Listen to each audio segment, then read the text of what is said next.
रितु की शादी को 2 दिन हुए थे। सारे मेहमान धीरे धीरे जाना शुरू हो गए थे।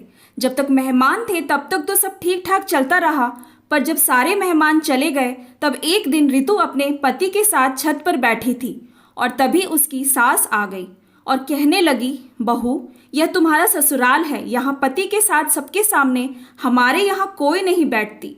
रितु को बड़ा अजीब लगा कि अपने पति के साथ ही तो बैठी है। उसे लगा उसने कोई जुर्म कर दिया। अब तो रोज सास का टोकना शुरू हो गया।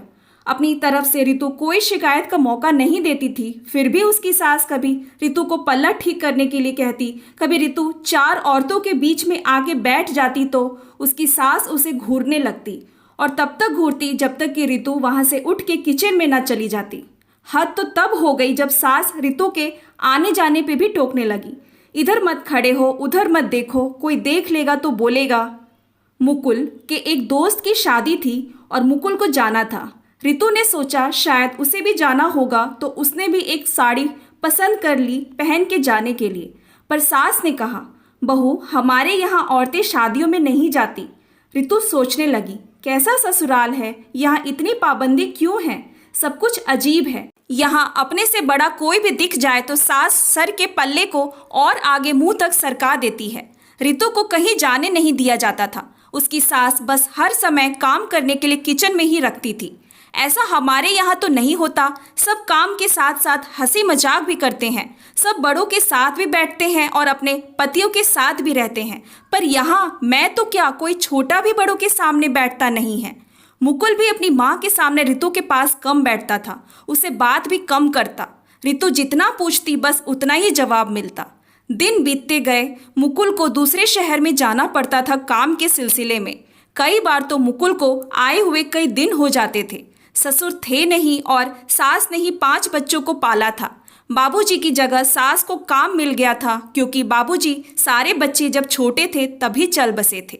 दोनों नंदों की शादी हो चुकी थी। बड़े भाई भाभी दूसरे शहर में नौकरी करते और रहते थे। छोटा देवर भी बाहर नौकरी करता था। मुकुल बिचले बेटे थे जो साथ रहते थे। रितु काम करके जब भी सुस्ताने बैठती तो उसकी सास फिर से कोई काम कह देती। आने जाने वालों का भी मेला लगा रहता था। रितु को सब बहुत अजीब लगता था। अब मुकुल बिल्कुल भी नहीं आते थे और फ़ोन भी नहीं उठाते थे।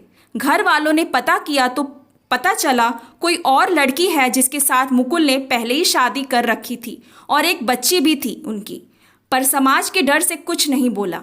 पर सास को जब पता लगा तो रितु को ही दोषी मानने लगी। कहने लगी, क्या करता मुकुल बेचारा, तू ज़्यादा कुछ तो लाई नहीं, सोचा था शादी करके आएगी तो ज़िंदगी संवर जाएगी, पर मुकुल को ही बाहर काम करने के लिए जाना पड़ता है, हो गया होगा। रितु को जब पता लगा तो उसे झटका लगा, वह अंदर से टूट गई। रितु की जिंदगी बर्बाद हो गई थी। उसकी माँ सदमे से पागल हो गई और पिता भी सेहत से लाचार हो गए थे। इसीलिए रितु को ससुराल में ही रहने के लिए बोला। रितु सोच रही थी कि आज क्या मेरा मायके जाने पे भी रोक लग गई, वह मेरा घर नहीं था क्या? क्योंकि रितु 12वीं कक्षा तक ही पढ़ी थी, इसीलिए नौकरी भी नहीं कर सकती थी। रितु के पास कोई चारा न था। वह ससुराल की इसी काल कोठरी में कैद होकर रह गई। उसे कोई सहारा देने वाला नहीं था। आज शादी के 5 साल हो गए, पर रितु की जिंदगी खाली पन्नों की एक बंद किताब की तरह रह गई थी।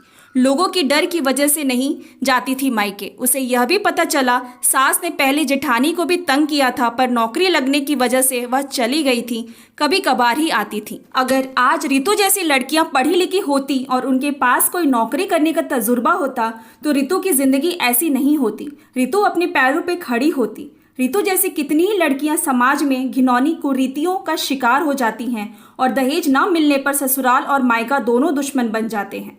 बाद में कोई मायका अपनी ही बेटी को नहीं रखता जब तक कि बेटी अपने पैरों पर न खड़ी हो, पर किसी तजुर्बे के अभाव में बेटी के लिए मुश्किल हो जाता है, कोई उसे अपनाता नहीं है।